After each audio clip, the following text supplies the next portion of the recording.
Boa noite, alunos. Eu sou a Cláudia Romano e hoje vim aqui bater um papo com o Super Bernardinho. Ele foi atleta, é um grande técnico, empreendedor, escritor e hoje a gente vai ter a super oportunidade de ouvir um pouco dessa história toda. Boa noite, Bernardinho. Primeiro, obrigado, Claudinha, por me receber aqui, poder falar com tantos alunos Brasil afora, realmente, uma instituição que só cresce e cresce numa base espetacular e com uma relação fantástica, a relação de crescimento, investimento nas pessoas, educação, compartilhar conhecimento, trazer informação, preparar esses jovens, essas pessoas, jovens, não jovens, eu falo jovens de espírito, dependendo da idade, para carreiras profissionais, para empreender, enfim, para os seus desafios da vida. Então, muito bom poder estar aqui e compartilhar experiência. Acho que a coisa mais importante é isso, a gente manter o nosso modo de aprendizagem ligado, a gente trocar coisas e provocar em toda essa turma uma reflexão. Acho que é um momento a gente refletir um pouquinho sobre, até pelo momento que a gente vive, a reflexão sempre vale. E manter essa mentalidade de crescimento, de evolução, e nada como um ambiente de educação para a gente falar de crescimento e evolução. Eu acho que as grandes ferramentas de transformação são, de fato, o esporte e a educação. Cultura também super importante. Então, uma honra ter você aqui. Você sabe que eu sou sua fã, além de ser meu amigo querido. Mas hoje quem vai fazer as perguntas são os nossos alunos. Então, eles mandaram as perguntas e eu vou aqui representá-los. Vamos lá. Estamos conversando aqui com milhares de alunos que estão se preparando para iniciar uma carreira profissional. Conta pra gente a sua história e o que fez a diferença na sua jornada de jogador a técnico campeão com inúmeros títulos. Olha, a minha trajetória começa, óbvio, meus pais, nós somos 5 irmãos, viam que a atividade esportiva era algo fundamental para auxiliar a nossa formação. De uma certa maneira, eles entregaram parte do tempo da nossa criação para os nossos treinadores.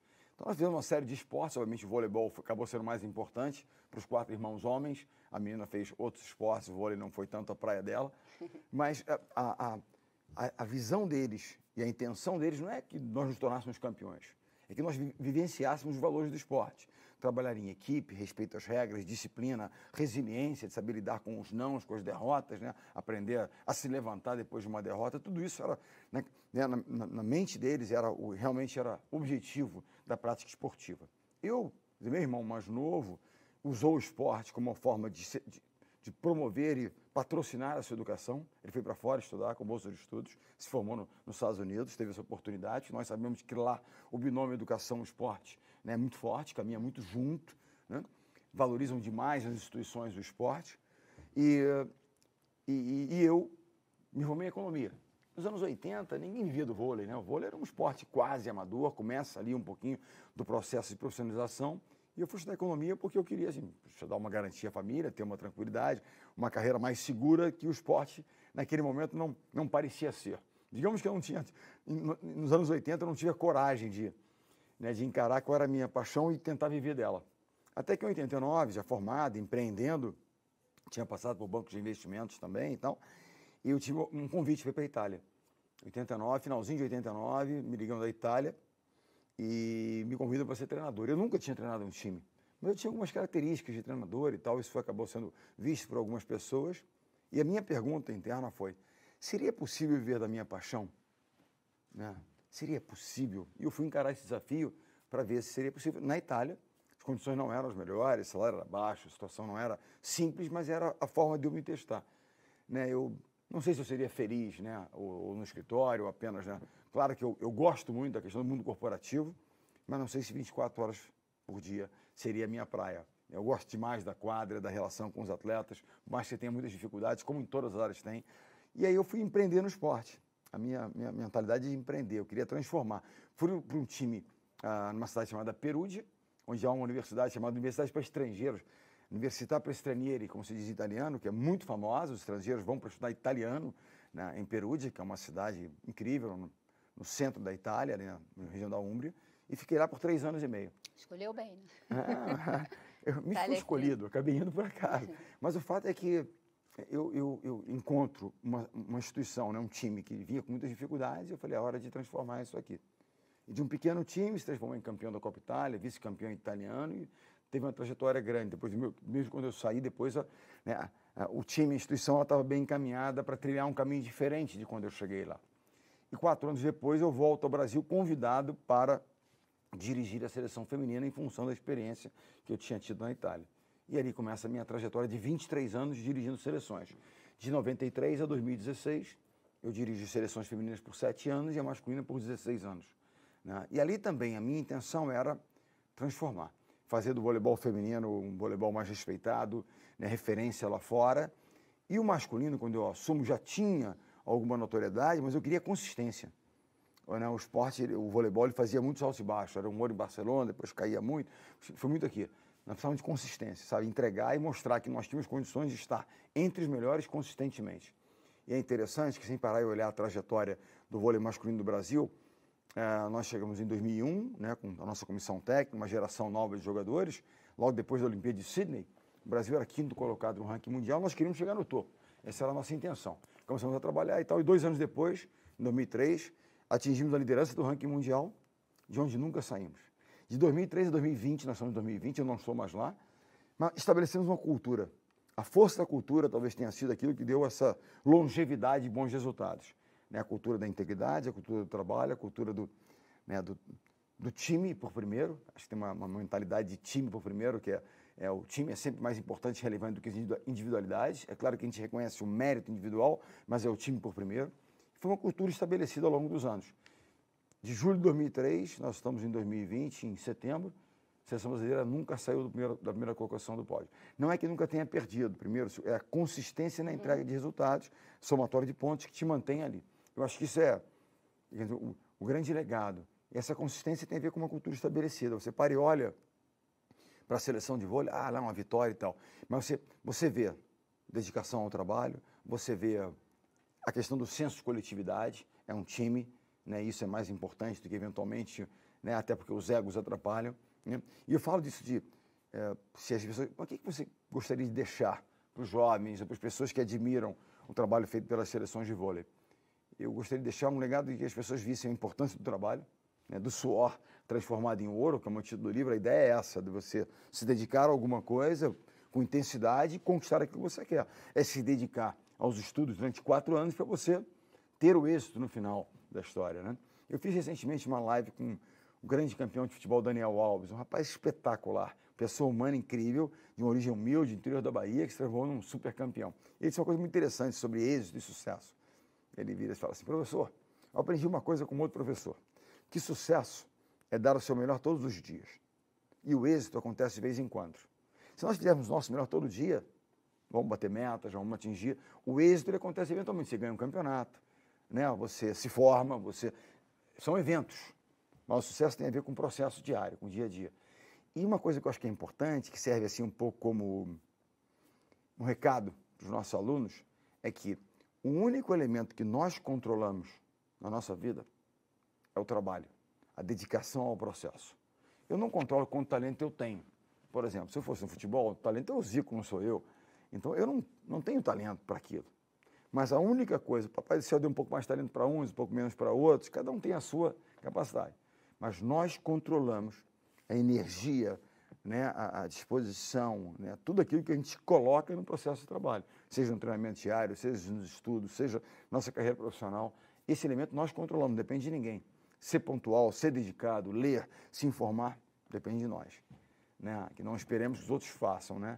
Acho que tem muita coisa do potencial, né? Todo mundo nasce com potencial. Claro. Se você ativa esse potencial, quer dizer, cabe cada um entender de fato qual é a intensidade que você vai dar em relação ao gift, né? A coisa do Todo potencial. mundo tem um kit. Você nasce com um kit pessoal. Imaginar que, olha, eu não era para ser o melhor jogador, mas, puxa vida, como treinador eu tive uma capacidade melhor que eu fui identificando. As pessoas falam de líderes em relação a isso. O líder ele nasce com carisma, ele tem liderança. A liderança ela é treinável, ela é desenvolvível, você desenvolve se quiser. Né? Agora, depende da sua disposição para desenvolver. Você tem, obviamente, a sua característica, que é o que a gente do kit pessoal, que você vai ser, cada um vai ser a sua forma de liderar, né? A sua forma de fazer a coisa acontecer. Mas todos nós temos condições. Fala muito de carisma, isso é um tema interessante, né? Para falar de algumas profissões e também do papel do líder, o líder carismático. O que eu imaginava no passado, por não ter ainda estudado o tema liderança de uma forma mais, digamos, teórica, que o carisma fosse coisa inata. Poxa, você nasce com carisma ou não? Não, aquela pessoa nasceu com um brilho. E não é verdade. Pare e pense numa pessoa carismática que você admire. Por que ela é carismática? Porque ela tem uma mensagem bacana, ou seja, um conteúdo legal que você fala, cara, que interessante. E ela, digamos, empacota ela, né, muito bem. A oratória dela é legal, ela dá uma forma à mensagem que fala que bacana, que brilha ao falar. E que conteúdo inspirador. Isso gera o carisma na pessoa. Pode ser você acha ela bonita, feia, assim, ó, não é isso. É alguma coisa que vem com esse brilho, da mensagem, que te toca. Porque ela te toca na forma e, obviamente, no conteúdo. Né? Porque só na forma fica meio vazia. Mas também um conteúdo que também não tem uma forma interessante, também você não, às vezes não admira tanto. Você pode, poxa, é relevante, mas a forma poderia ser melhor. Isso é treinável. É você se informar, desenvolver um conteúdo e trabalhar. Trabalhar oratória. Uma das coisas mais importantes hoje, e é um dos temas que certamente que muitos têm receio. Agora, há pesquisas que falam sobre a questão do medo das pessoas de falar em público. É algo, o número é assustadoramente alto. Assustador, é. Então, é algo que nós devemos treinar. Treinar o nosso aluno, desenvolver isso, a oratória, a capacidade de falar. Por quê? Cada um deles, em algum momento, terá que passar a sua mensagem. Seja um deles que se torna um empreendedor, encontra um investidor, ele vai ter que chegar lá e fazer o seu pitch, né? Puxa vida, vou falar com a Claudinha sobre, né, sobre um projeto que eu tenho. Eu tenho que ir lá e falar. Ah, não, eu estou com medo, receio e tal. Então, treinar os jovens a isso, né? Falar em público, se comunicar é algo realmente muito importante. E compartilhar como conhecimento é fundamental, né? Claro. A partir do momento que você tem já o que contribuir para a sociedade, é importante você fazer valer, né? Sem dúvida. Mas você chama muita atenção da coisa do processo, né? Da importância do processo. E a coisa do esporte traz muito para o nosso aluno. A gente tem colocado muito, enfim, atletas, né, de alta performance para conversar com os nossos alunos em sala de aula. Eu vejo. Seus amigos, sempre, nossos amigos aí, Flávio Canto, Daniela Hipólito, tantos. E, assim, o que eu gosto de ver é a mensagem em relação à disciplina, ao espírito de equipe, à resiliência, mas a resiliência no bom sentido, de se reinventar e fazer acontecer. Claro. A superação. Então, eu acho que o esporte, ele, de fato, é uma grande ferramenta que, enfim, o esporte, ele potencializa tudo isso. E ele ilustra muito bem as situações da vida, porque ele é muito real. A imagem do esporte, ela é forte. Né? Quando nós falamos, falamos do, né, que cai, se levanta, da resiliência, de reinvenção, da persistência, vamos falar um pouquinho, é literal, você vê ele caindo, né? E ele se levantando, judoca, tal. Você vê, né, Daniela, então, ela falhou, mas ela veio e voltou e conquistou. Então, a resiliência de retornar e tentar de novo. Uma coisa importante, as pessoas falam de insistir. Persista, não insista. Não insista em algo que está dando errado. Aprenda com a lição, com a derrota que você teve, percalço que todos nós vamos sofrer derrotas. Só não perde quem não joga, só não erra quem não tenta fazer. Né? O esporte nos mostra isso diariamente. Né?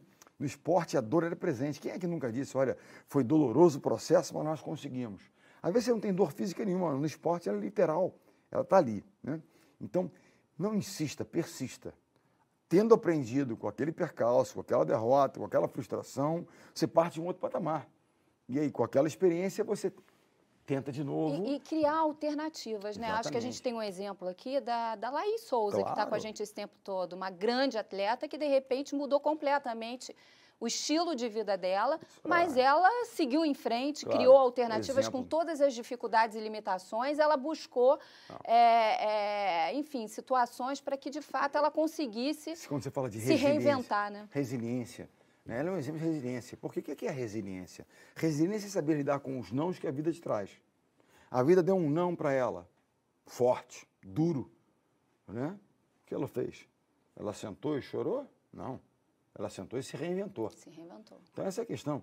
Ela persistiu, usou experiências para se transformar, foi buscar conhecimento e informação, transmitiu uma mensagem. Então, essa é a mensagem. Né? Então, o que é mais importante? Então, certamente o esporte, eu acho que você falou, esporte, cultura, né? Eu acho que é 3 pilares muito importantes que tem que vir, né, assim, digamos, para e passo com a educação, né, com o processo acadêmico, efetivamente, que é muito relevante, você transmitir o conhecimento, né, o conteúdo técnico para as pessoas poderem realizar suas funções. A cultura tem essa coisa lúdica, né? Quer dizer, você aprende com entretenimento, de forma lúdica, é tão Os pilares sensível são isso. Esporte, onde você desenvolve uma série de valores e além de tudo, tem um lado também lúdico, tem um lado competitivo interessante, tem tantas lições importantes.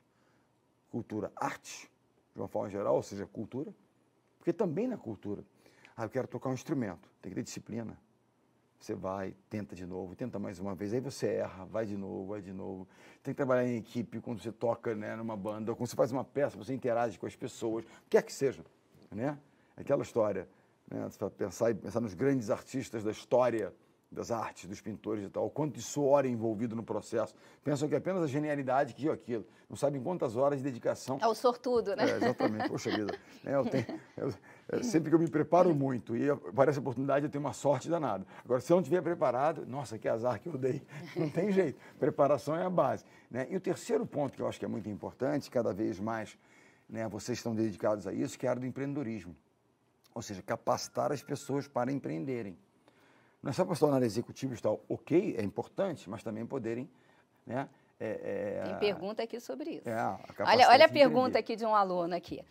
Além da formação acadêmica, quais são os principais talentos que um aluno deve desenvolver para atuar hoje em empresas e para empreender? Boa.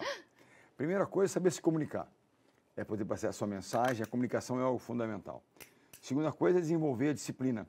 Né? Empreender requer disciplina e resiliência. Ou seja, disciplina porque tem processo, tem prazo, né? Tem um cliente a ser conquistado, fidelizado, isso é disciplina, você todo dia. Né? E a resiliência, porque para você empreender, você vai buscar um investidor, vai receber um não, você vai desenvolver um produto, ele não dá certo, você, né, pivota de novo, vai de novo, ou seja, dois aspectos fundamentais. E a comunicação é fundamental porque eu tenho que saber ouvir as pessoas, saber ouvir a minha equipe, saber ouvir o próprio mercado. O que ele está me dizendo, o que está me indicando. E quando eu digo saber ouvir, escutar, muitas vezes a comunicação também não verbal. Eu estou conversando com você, muitas vezes não é apenas você se comunica body comigo. Language, né? É body language, é as suas feições, é como é que você está se sentindo, né? No mundo de pandemia, uma das coisas que mais me preocupava é como é que a comunicação ia se dar. Porque não é apenas o verbal que está ali numa janela de uma plataforma, mas como é que a pessoa está no dia a dia, como é que ela está se comportando, como é que você vê a sua equipe ou não. Então, eu acho que desenvolver também a capacidade de trabalhar em equipe, empreender é um esporte coletivo. Exemplo. E as pessoas muitas vezes se encontram no ambiente universitário e vão empreender, não é verdade? Você veja grandes exemplos de pessoas que se conheceram nas universidades e foram empreender. Esse é um ambiente importante. Por quê? Aí eu faço economia, o outro eu faço engenharia, o outro faz administração. Cara, eu sou bom em tecnologia de produto, mas não sou bom de gestão. Eu tenho um administrador, um cara que é bom de gestão. Cara, mas o outro faz administração, mas é um cara mais voltado para gestão de pessoas. Mas eu não sou bom de gente. Eu sou bom de tecnologia, eu desenvolvo produto. Eu preciso de alguém que seja de gente e alguém que seja de gestão, de números, de avaliação, de administração mesmo. Então, essa complementaridade gera capacidade de entregar. Então, eu diria que... E muitas vezes é um celeiro também para a criatividade, sem né? Sem dúvida. Certamente, centenas de milhares de jovens, né, que nós temos pelo Brasil afora, você imagina o quanto de possibilidades, né, quão criativos são e quanto de ideias existem aqui. É hora de botar... Não adianta ter uma grande ideia se não for partir para a ação. Saiam apenas da ideia também da criação e partam para a ação. E muitas vezes você não sabe como, pede ajuda. Pede ajuda. Vai para alguém que tem uma capacidade de técnica que você não tem. Você é um cara mais de criação, de design, etc. e tal, mas tem alguém que é mais do projeto, desenvolve projetos, formando administração, tem essa capacidade. Pede ajuda, se associa a ele. Por isso que eu falo que é um esporte coletivo. Empreender você precisa disso. Eu posso ser bom de gente, bom até de gestão, mas não sou bom de números, por exemplo. Então, no caso, sou economista, até sou um pouquinho, mas o fato é, nós vamos precisar de gente para desenvolver as coisas. Nós vamos precisar formar times. E aí entra um tópico importante, que é desenvolvimento de líderes. Se você realmente... Agora, lembre de uma coisa, eu quero liderar. Não adianta as coisas, é uma coisa. Você é referência em liderança. Não. Você é referência em liderança. Eu tenho um orgulho enorme, assim, e todas as vezes que você dá uma dia. aula magna em relação a isso, eu sou a primeira a ficar ali na frente, porque realmente... E os alunos veem muito isso. Como se forma um líder e como esse líder pode contribuir para unir pessoas e criar um time vencedor? Essa é uma pergunta aqui de um aluno nosso. Uma coisa importante, primeiro, formar um time vencedor. A primeira coisa é formar um time, porque a principal atribuição de um líder é formar o time. O líder existe pelo seu time, para o seu time. Né? Então, sem um time não há liderança. Né? E uma pergunta que me fizeram recentemente, num evento que eu tive com jovens empreendedores, um jovem me pergunta, ele intraempreendia numa grande empresa. E ele falou, professor, eu fui promovido a uma função de liderança, estou liderando lá um time agora, mas um time que eu não escalei, que eu não escolhi. Eu falei, não, você não foi promovido a líder, você foi promovido a gerente, a diretor, qualquer área, supervisor, mas você vai se tornar um líder ou não, aí depende de você, é um processo. Então, como é que a gente forma um líder? A primeira coisa é você querer liderar. Eu digo aos jovens o seguinte, parece bacana, parece quase que romântico, né? Aquela foto, o cara é um líder, ele fica bonito, né, na foto. Liderar tem um ônus. Uma grande responsabilidade. Uma grande responsabilidade. Há um preço a ser pago pelo líder. Responsabilidade, né? Atenção, cuidado com todos. Né? Então, tudo isso há um ônus. Tem uma série recente do Michael Jordan, que é um dos grandes do esporte, chama-se O Último Arremesso, ou Last Dance. Eu até traduzi um livro dele, nós editamos um livro, sempre fui um admirador do grande campeão, e ele fala uma coisa muito interessante. Para você vencer na vida, em qualquer área, tem que pagar um preço, que é dedicação, é trabalho, né? É esforço, tal, aprimoramento, se preparar e tal. Para liderar, a liderança ela cobra um ônus. Mas ele disse, mas eu nunca cobrei ou exigi de alguém algo que eu não estivesse disposto a fazer. A única liderança que sustenta com o tempo é liderança pelo exemplo. Né? Agora, há o ônus, a dificuldade. E eu digo a vocês, liderar significa lidar com pessoas, times, gente. Escolher as pessoas certas, né? E elas vão formar o grande time e a grande empresa, né? Se forma através da escolha dessas pessoas.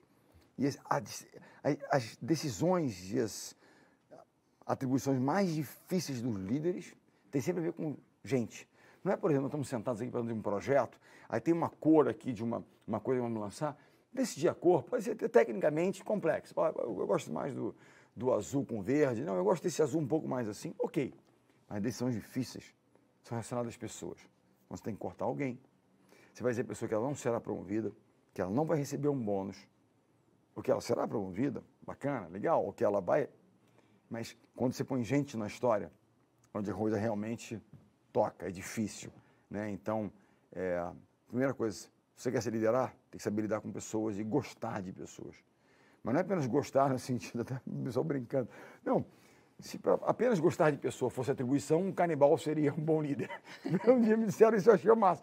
Então, de brincadeira. Porque é gostar, estar disposto a, eventualmente, sacrificar no sentido de realmente trabalhar por elas. Mas tem uma definição de liderança que é muito importante, que eu acho que é muito relevante, que diz o seguinte, líderes são como pais exigentes, líderes cobram. A liderança não é um concurso de popularidade. Você quer ser popular? Não pense ser líder. Porque nem sempre as suas decisões serão decisões populares. Elas serão duras muitas vezes, mas necessárias. Ao líder que quer fazer aquilo que é necessário, que é importante, não aquilo que é conveniente. Não, vamos botar panos quentes. Não, peraí. Temos que fazer aquilo que tem que ser feito. Isso não é simples. E a inspiração, a admiração, o respeito, ela vem, de fato, do exemplo que o líder está dando, né? E até mau exemplo é exemplo. Então, a gente tem que ter uma preocupação enorme. Uma coisa importante, quando a gente fala o líder, é aquele que, por exemplo, nossa instituição, ela tem valores, princípios. Muitas vezes estão escritos na parede, muitas vezes eles são intrínsecos. O líder é o guardião desses valores. O líder não pode ser permissivo em relação aos valores que norteiam a nossa instituição. Eu não posso fazer concessões. A cultura da empresa tem muito a ver também com aquilo que a gente tolera. Claro, não, puxa vida, aconteceu alguma coisa, você negocia, você fala, você orienta, você eventualmente pune, no sentido de você, né, da orientação, não a punição, né, você tem que fazer aquilo, mas é muito importante que você... São os limites também. Exatamente, que você não seja permissivo. Né? E isso é uma coisa muito importante. Você pode negociar um horário, você pode negociar a cor da camisa e tal, mas valores e princípios não são negociáveis. Eu acho que isso é o que realmente é da atribuição do líder. É por isso que eu digo, não é simples, não é fácil. Pode parecer glamouroso, mas de glamouroso tem pouco. Né? Pode parecer glamouroso na televisão depois de uma grande conquista, mas o processo. Você falou de processo, o quanto eu valorizo o processo. Não disse, mas nada, pô, isso é insano, é loucura. Não é insano, não é loucura, é o processo.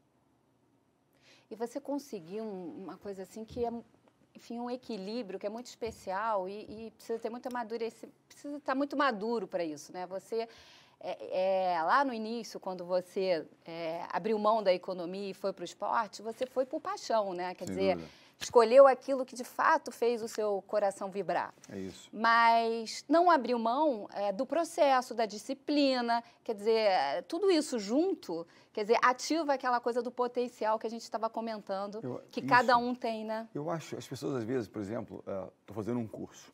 Como eu fiz na economia, tem algumas matérias, que importância isso tem? Tudo isso que a gente recebe como, né, conhecimento, saber que a gente vai acumulando, sempre vai ter utilidade na nossa vida. Independente de amanhã, puxa vida, eu me formei nessa área, mas fui empreender numa área totalmente diversa. Só que a base daquilo que você aprendeu aqui te ajudou na construção da sua carreira aqui.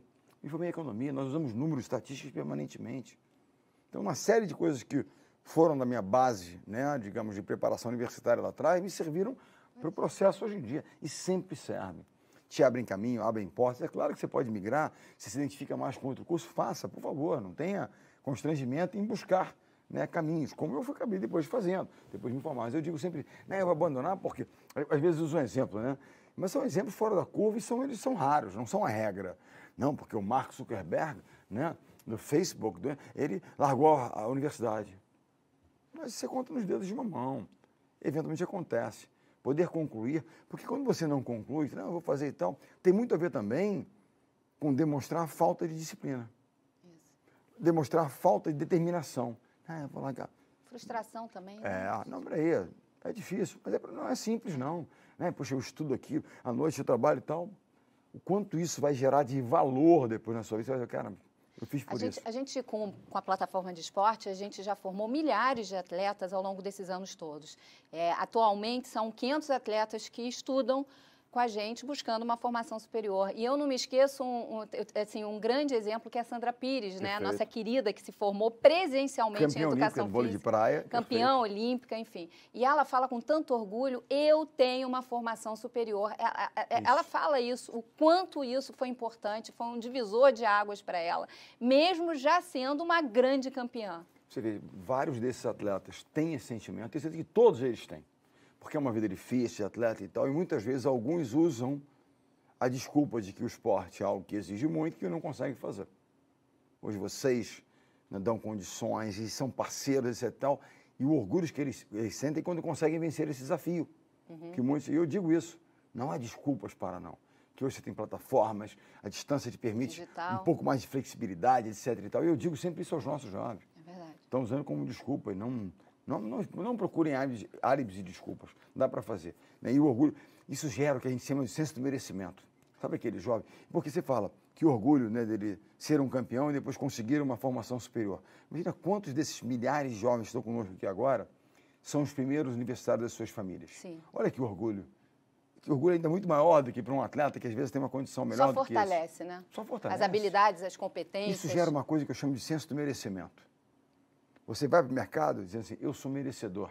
E qualquer batalha que tem que ser lutada, eu sou capaz de vencer. Conquista por mérito. É isso, entendeu? Então, acho que essa é uma mensagem importante. Não é só olhar para aquela referência dos grandes atletas que são importantes, são relevantes e são muito especiais. Mas tem os grandes atletas da vida, daqueles que vencem essas batalhas diárias, né, e que acabam sendo referências para as suas famílias, para as suas comunidades, porque eles estão próximos, né? É o que eu falo assim do Serginho do Escadinha, nosso híbrido da seleção. Ele escreveu um livro chamado Degrau por Degrau, onde conta a trajetória dele, sair da periferia de São Paulo, de Pirituba. Eu disse a ele, o nome do seu livro devia ser É Possível. Para mostrar para todos aqueles jovens da periferia, como você, que é possível.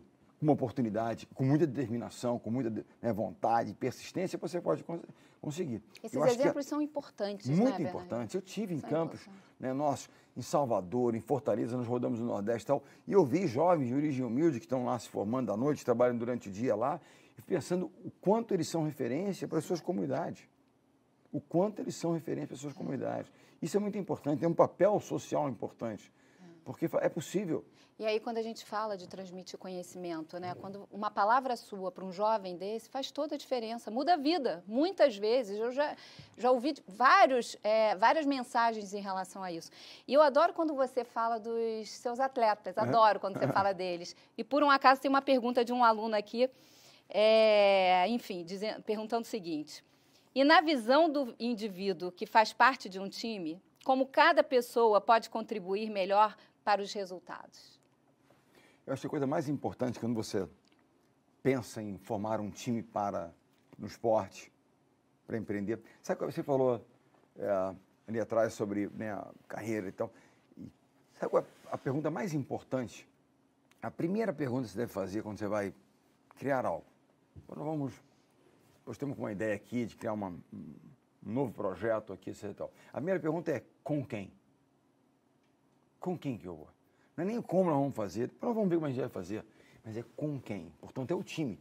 Muito bacana. Então, é importante que a gente invista tempo em entender se aquela pessoa ela tem um alinhamento de valores, se o propósito dela é o mesmo do teu propósito.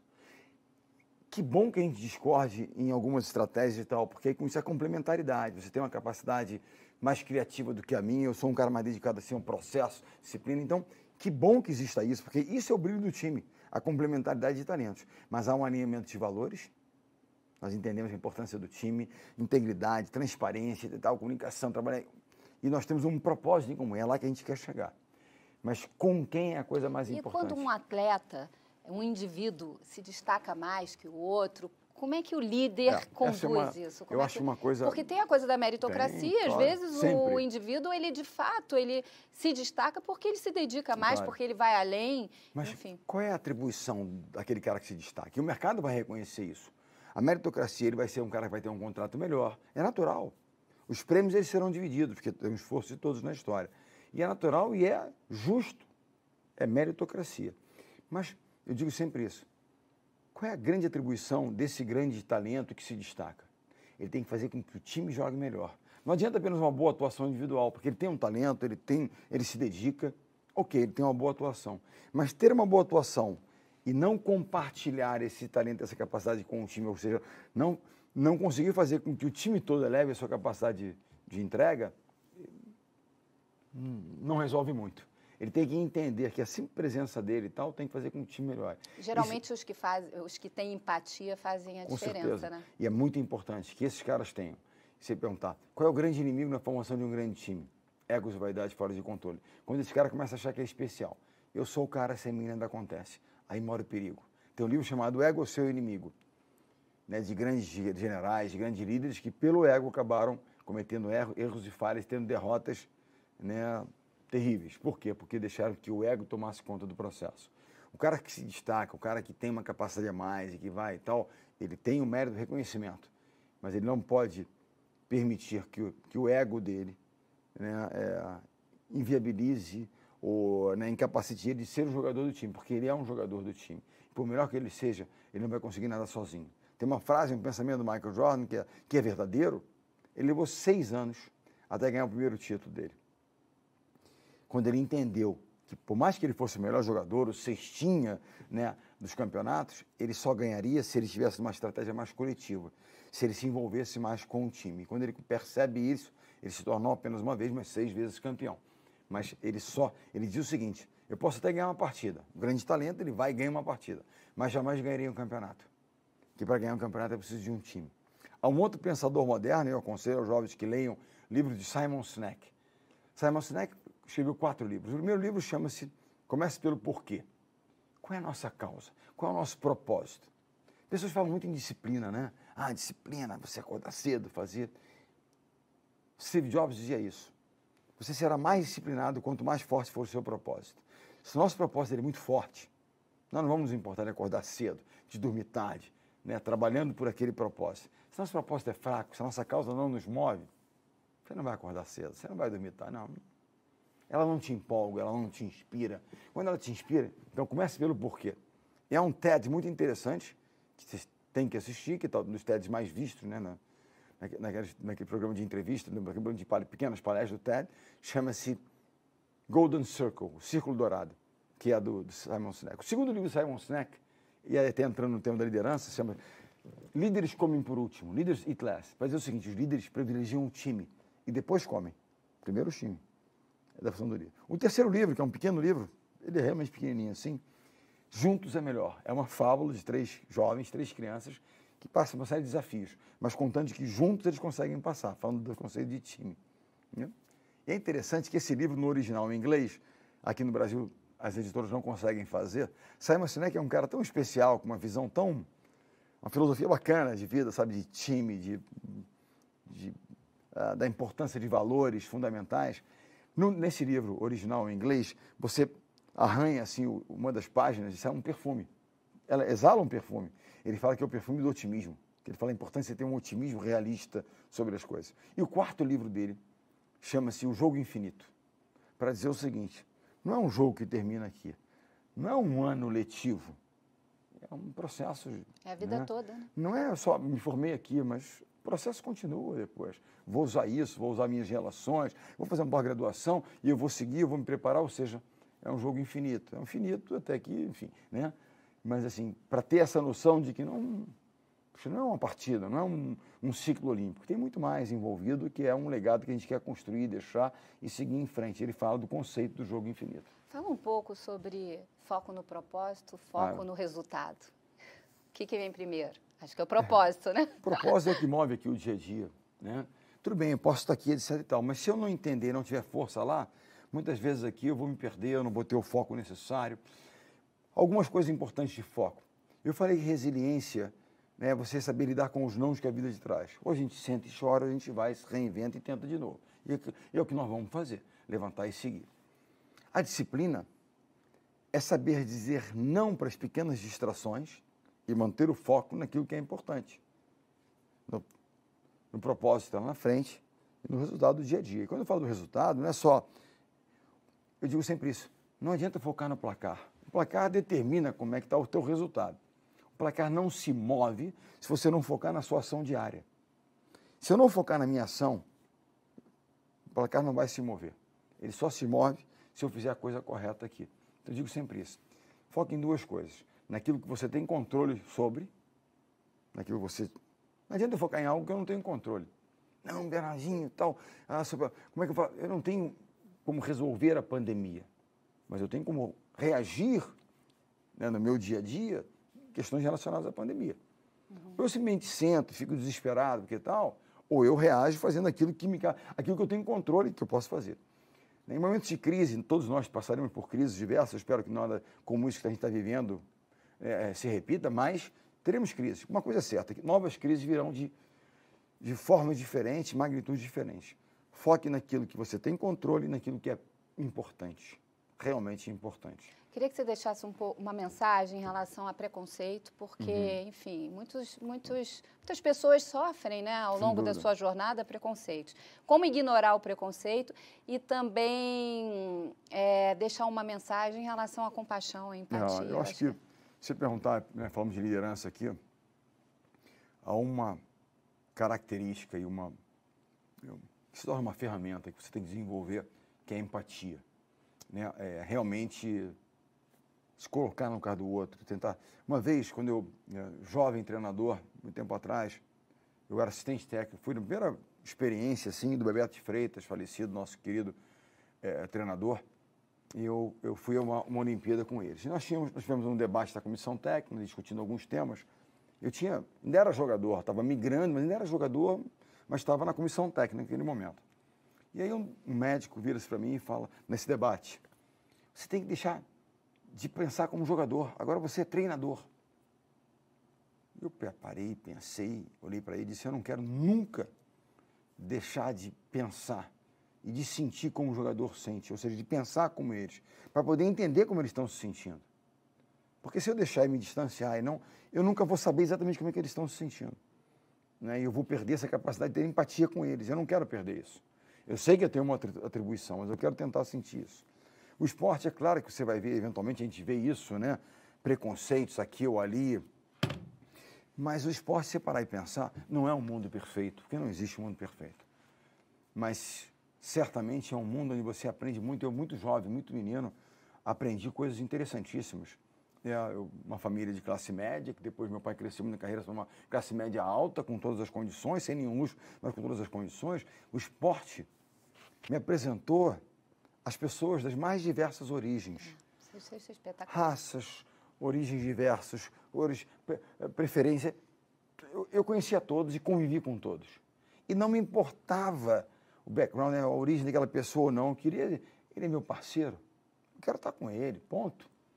Então, por exemplo, um menino, eu lembro disso, eu morava em Copacabana, a gente treinava na Urca às vezes, e tinha um menino de 1 ano e tal, ele viajava 2 horas para chegar no treino. Nós treinávamos de manhã e à tarde. Eu falei, não, vai para cá, vai cair lá em casa, descansa no colchão junto conosco lá, porque não dá para você voltar em casa e voltar para treinar. Então já rolava isso assim, olha, então não tinha isso, se era preto, branco, roxo, amarelo, é meu parceiro, é meu amigo, né?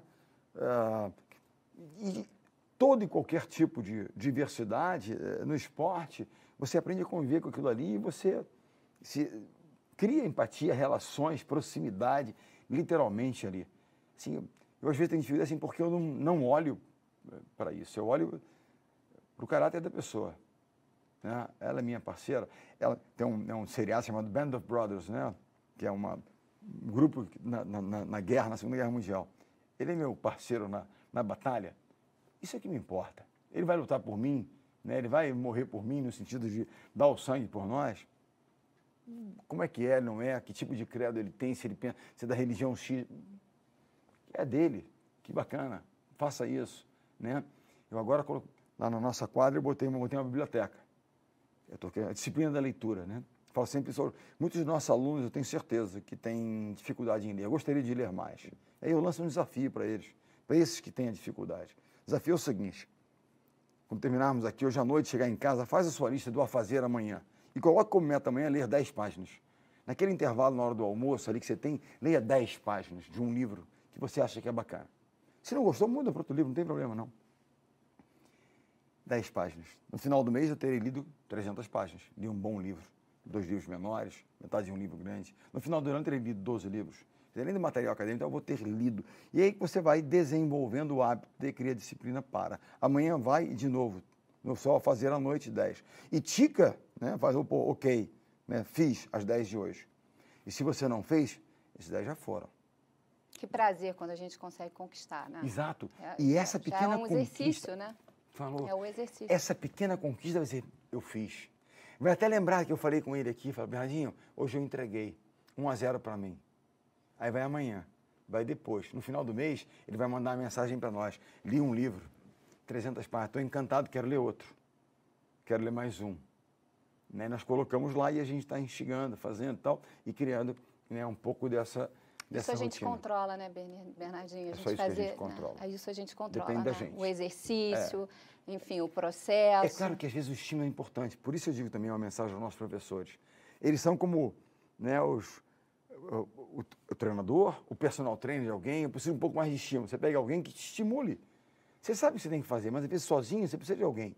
Então o professor tem um pouco desse estímulo, né, dessa atribuição. Não é só passar o conhecimento, mas é estimular, é desafiar. Né? E o que é mais importante, se nós pudermos estar mais próximos dos nossos alunos, porque muitas vezes um precisa de um suporte, de um estímulo, para ter esse senso de pequenas conquistas. O outro gosta de ser desafiado. Cada um é movido de uma forma, assim como o atleta, o aluno também. Né? Então, se eu não estiver próximo a eles, se eu não souber ler essas características, portanto, ouvir, eu achei muito bacana. Um dia eu estava numa apresentação e falei dessa capacidade de escutar as pessoas. Né? E aí um advogado falou, eu chamo isso de ouvirtude, a virtude de ouvir as pessoas. Né? Porque as pessoas falam muito de oratória como sendo importante, mas tem a escutatória. Né? Então, vamos dar os dois E quando cursos. você fala muito, é bacana também, mas aí você já tem certeza absoluta, né? Quando Jamais. você ouve, você dá chance para dúvida, e aí vem o conhecimento, né? Sem dúvida. Eu sempre estamos aqui compartilhando, né? Mas eu dei uma aula no mês passado, a gente estava ainda num momento meio de lockdown, meio fechado, nossas rotinas eram muitos links para entrar em reuniões, entrar em aulas, entrar em webinars e tal. E era um pouco da nossa rotina, né? 1 mês e meio atrás, agora, né, nós estamos começando aí a abrir as atividades, etc. Tá ok. E aí ele me perguntou o seguinte, professor, Bernardinho, o que você espera dessa semana? Imagina nós naquela coisa meio fechada, o que eu espero da semana? É uma pergunta meio inusitada, né? Uma pergunta inusitada merece uma resposta inusitada. Aí me veio uma ideia, eu falei, olha, eu pretendo crescer 0,2% essa semana. Aí me olhou com um olhão assim naquela janela da plataforma. Mas, professor, o que significa isso? Eu falei, não tenho a menor ideia. Mas essa semana, eu vou lá conversar com a minha amiga Cláudia, saber dos projetos da instituição, como é que estão indo. Eu vou ouvir aqui, eu vou ler um livro novo que me indicaram, eu vou ouvir um podcast espetacular sobre liderança, então, alguma coisa eu vou aprender. E se alguma coisa significar 0,2%, e eu sou economista de formação, portanto, teoria dos juros compostos, 0,2 sobre 0,2 e tal, no final do ano, né, o gap de crescimento é gigantesco. Então, se nós entendermos que toda oportunidade é uma oportunidade de crescimento, de aprendizado, tivemos a humildade de entender que, né, nós tivemos um encontro recentemente com várias pessoas, o que eu aprendi, o que a gente compartilhou e o que aquilo me fez refletir. Né? Porque não adianta eu ter informação se eu não refletir sobre ela. Quando eu recebo uma informação, o processo tem que ser um processo de reflexão. Reflexão é quase que um processo de gestão. Você vai digerindo, usando aquilo que é muito bom e descartando aquilo que não é tão... E é uma troca muito saudável, né? Além do mais, você ainda ganha mais amigos, né? Para trocar mais ainda, para compartilhar. Enfim. E essa é uma outra mensagem importante. Porque é óbvio que puxa distância, mas o que o presencial, muitas vezes, poder ir ao campus, te dá, né? O que a gente sente falta, muitas vezes o conteúdo está ali, mas é do cafezinho, do suco que você toma com um amigo, aí você... compartilha outras coisas que não apenas na sala de aula, mas ali naquele ambiente, né, onde as memórias, né, que você vai levar da universidade para sempre, como o do esporte. No esporte a gente tem as medalhas. A medalha é apenas um símbolo de um processo. Quando eu olho para a medalha, eu me lembro das pessoas que estão por trás da medalha. Não é das pessoas, né, das nossas dores juntas, das nossas alegrias, dos nossos choros, o que é que seja, mas tudo aquilo que nós vivemos juntos. É isso que a gente vai levar. E certamente, né, aproveitem, né, mesmo que às vezes virtualmente, né, nos contatos hoje, as plataformas nos dão, né, condições de estar compartilhando esses momentos, mas essa experiência universitária que eles estão tendo, que vai muito além apenas, como você falou, do conteúdo técnico. Né, tem das relações humanas. A gente falou de pessoas aqui no papo inteiro, né? Mas, assim, chamando um pouco mais de atenção para esse momento de pandemia, que é um momento tão sensível, né? Enfim, doloroso para muitas famílias e para a gente também, que pensa no coletivo. Enfim, fala um pouco sobre crise e oportunidade, porque as pessoas falam muito sobre isso, né? Toda crise tem oportunidade. Eu acho que toda crise... Se a gente parar e olhar em crises passadas, que muitos de nós são muito jovens, viveram poucas crises, né, diversas, mas a gente vai falar, puxa, aprendi muito na última crise. Olha, quando aconteceu aquilo, eu aprendi muito. E mesmo para os nossos jovens, você perguntar a eles, lembrem de um episódio na sua vida que te ensinou muito. De um modo geral, essa memória de um episódio qualquer, de uma experiência qualquer que tenha te feito aprender muito, ela, de um modo geral, está vinculada a um momento de desconforto, de crise. Qualquer tipo de crise, alguma, né, seja pessoal, seja, né, é um desconforto, é uma falha, é uma derrota. Você não passou no vestibular, aquilo te ensinou muito porque você foi ver que você não se dedicou tanto, quer que seja. O aprendizado, ele vem sempre acompanhado de desconforto. E a crise é um desconforto enorme, essa gigantesca. Mas se parar e olhar, há uma série de possibilidades e oportunidades. Né? Pensar em negócios. Quantas possibilidades existem hoje?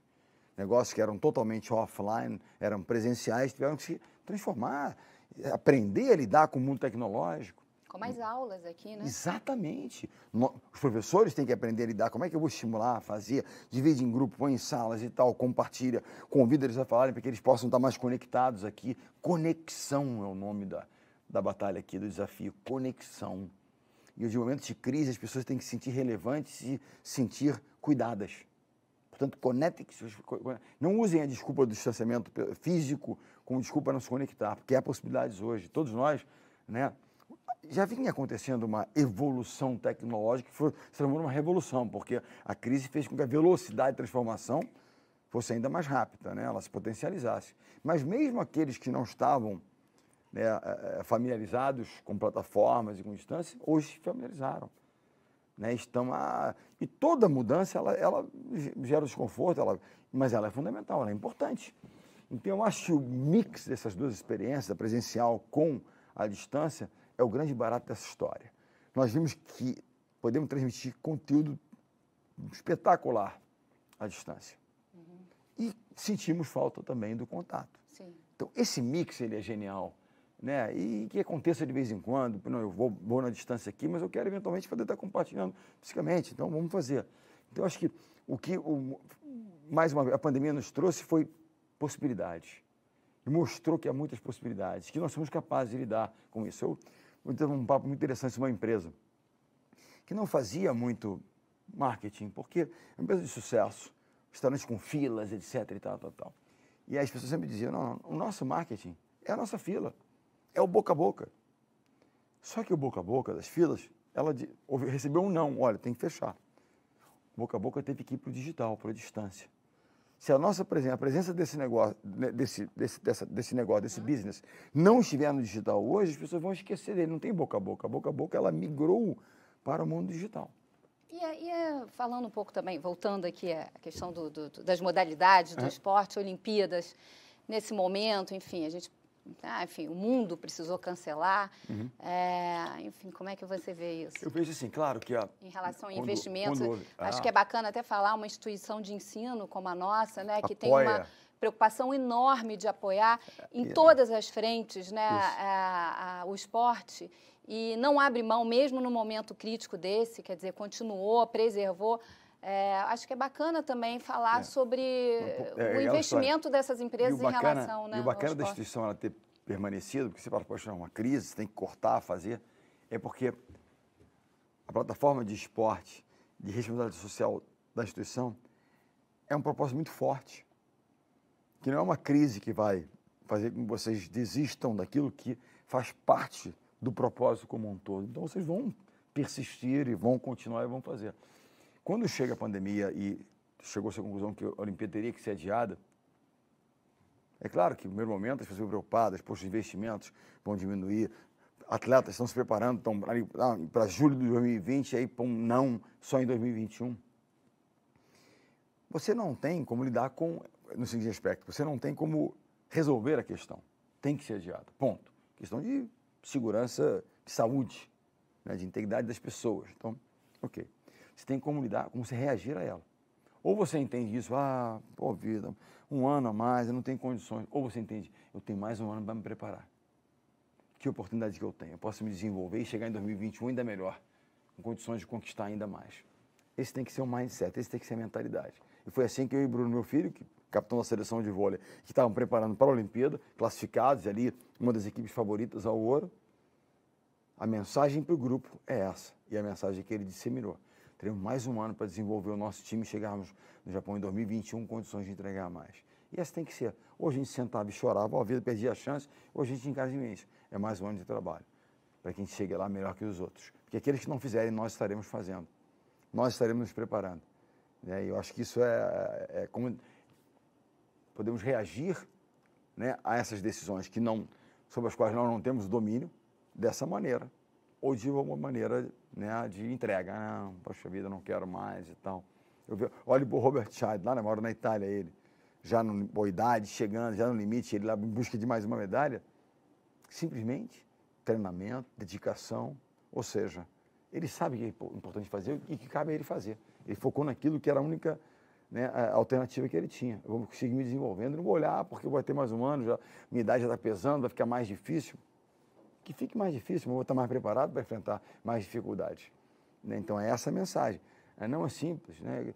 E num momento como esse, certamente, muitos dos nossos alunos, alguns podem ter perdido emprego, outros, suas famílias podem ter tido seus negócios impactados, enfim, uma série de coisas aconteceu. Sim. Então, duas opções. Hoje a gente realmente só desiste, hoje nós vamos me preparar, vamos me capacitar e vamos dar a volta por cima, vamos reverter, vamos reinventar, porque há muitas oportunidades. A gente para e pensa o seguinte, né, eu fico pensando isso quando começou a pandemia e entregas, puxa, como eu queria ser sócio de um negócio de embalagens, porque você precisava embalar para mandar as coisas. Eu digo assim, né, para alguém que chora, né, tem sempre uma oportunidade de você vender um lenço. Né? Então, entender que é sempre uma oportunidade. Eu não quero que ninguém chore para vender lenço, não é isso. Eu quero que você chore de emoção e felicidade para te vender um lenço. Também a emoção é uma oportunidade. Cabe a nós buscar qual é a oportunidade que eu tenho aqui agora. E é bom também a gente ser feliz, né? A gente está feliz, a gente entender você chora as de emoção, conquistas. mas com a mentalidade empreendedora, você, puxa, vou criar lencinhos com mensagens bacanas. Pô, Claudinha chora de emoção toda vez que ela vê alguma coisa bacana, ela vai comprar o meu lenço. Ou seja, para dizer o seguinte, em toda crise há uma oportunidade. Há sempre uma oportunidade. Depende de como é que a gente encara isso. Ou nós vamos seguir fazendo e tal, ou nós vamos dizer, não, eu desisto, então, não pode ser assim. A gente falou tanto de disciplina, de dedicação, de resiliência, de cuidado, enfim, de suporte, né, de inspiração. Enfim, aqui na instituição tem milhares de colaboradores e docentes fazendo tudo isso para o nosso aluno, porque, afinal de contas, o jogo, estamos com um cara do esporte aqui, o jogo é jogado em sala de aula. É isso. Então, deixa uma mensagem para esse aluno que está lá em sala de aula. Olha, eu deixar a mensagem para, primeiro, os professores. Professor e para o aluno. Que certamente, em alguns momentos, aqueles que estavam no presencial, que tiveram que migrar, né, e que não estavam... Puxa, primeiro sentimento, a sensação de que eu não vou ser capaz de entregar com qualidade. Quando ele, né, que não era da distância, ele migra para aquilo. Né? Quando você acordar meio desanimado, meio, puxa vida, será que... Pense no propósito. Você não está na indústria de, por exemplo, que é um professor de matemática, apenas de ensinar matemática, está na indústria de transformar gente. Eu não estou na indústria apenas de ganhar e perder, porque no voleibol você não empata, você ganha, você perde. Eu estou na indústria de desenvolver pessoas. Quanto melhores as nossas pessoas, mais jogos nós venceremos. Entenda o jogo como a gente quiser. Então lembre-se disso. Como a missão de vocês, professores, ela é importante. Há uma fábula que diz, não sei até que ponto é verdade, mas vale como fábula se ela for fábula, que a única pessoa para a qual o imperador do Japão ele se dobra é para o professor. Porque é certamente das atribuições mais importantes e relevantes, né, do nosso país, ou seja, quem transforma. Quando falo do professor, é o professor também de educação física, que é um treinador, porque ele também está desenvolvendo gente. Então, são os professores nesse vida, né? amplo espectro dos professores. Né? Então, que vocês não desestimam. Aos jovens, aos alunos, independente da sua idade, mas jovens, porque aquele que está aprendendo é sempre jovem, se mantém jovem quando está aprendendo, e, portanto, se ele é um aluno aos 70, aos 60, aos 50, ele é um jovem de espírito, porque ele continua querendo aprender, como nós somos, que a gente continua querendo aprender e aprender sempre. A mensagem é uma mensagem que eu troco com meu filho sempre antes dos grandes desafios. Antes dos grandes desafios, a gente se tornou até um pouquinho uma superstição, né? Porque, afinal de contas, ao repetir tantas vezes, você fala, é legal isso, né? E aí, a mensagem é essa. Só a mensagem dos 3 Fs, que é foco, que nós falamos aqui. Foquem naquilo que vocês controlam, naquilo que é importante. Foco. E o foco requer disciplina. Dizer não para os ruídos, não para pequenas distrações, e fazer aquilo que tem que ser feito. Foco. Força, que tem a ver com determinação, tem a ver com resiliência, tem a ver com levantar depois das quedas, né? Tem a ver com se reinventar, né? Lidar com as mudanças e provocar mudanças permanentemente. Foco, força. E o terceiro, fé. Não fé em apenas, né, em algo maior, superior que você acredita em, ok, pratiquem sim a fé de vocês, mas fé nas pessoas, fé no trabalho, fé no processo. Foco, força e fé. Né? E certamente são uma mensagem, né? Eu tenho uma filha de 10 anos que ela tem ela se descobriu na pandemia, mas em casa e tal, que bacana, que a gente é muito do esporte, a família, para as artes. Ela começou a desenhar e fazer coisas e compartilhar. E ela, às vezes, faz lettering, né, com letras, com tons e formas diferentes, e ela põe no Instagram dela as pessoas escolherem frases. E tanto ela que ouve aqui, ouve ali, ela postou 2 frases hoje para as pessoas escolherem, os amigos e as famílias que a seguem ali. Eu não lembro da primeira frase, mas a segunda era foco, força e fé. E, obviamente, eu fui lá e botei nessa. Foco, força e fé. Será um próximo quadrinho que ela vai pintar, porque eu acho que está ganhando. Eu vou tentar botar mais vezes, entendeu? No foco, força e fé, quero ver como é que ela vai desenhar e eu vou roubar esse desenho dela e vou botar na minha parede, vou postar também o que ela colocou, porque eu acho a mensagem muito legal. Tem um 4 F também, que é a palavra com F do dane-se. Porque muitas vezes tem tanto ruído que não é informação, é muitas vezes opinião. E para nós não são relevantes. Não é verdade? Aí vem o foco de novo para ó. Exatamente. Então liga um pouquinho esse dane-se e foca naquilo que é realmente importante e relevante.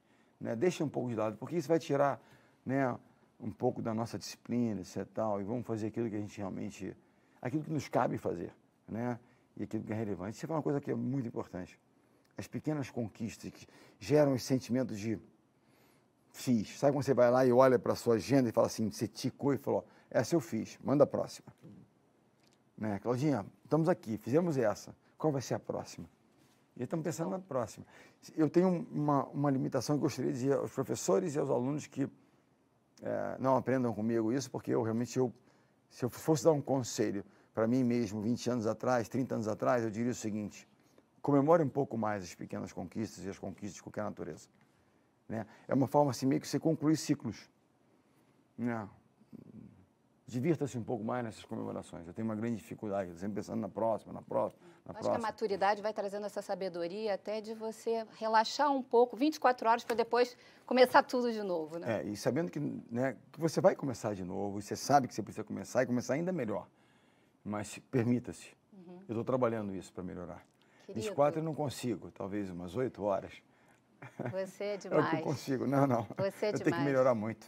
Você é um presente pra gente. Não, muito obrigada. Eu que agradeço. Sou muito sua fã, todos nós. Eu sou teu. Que presente e até breve. Até breve. Turma, obrigado de novo. Obrigada, querida. Boa noite a todos. Super obrigado. Boa noite, alunos. Aproveitem. Valeu. Boa noite.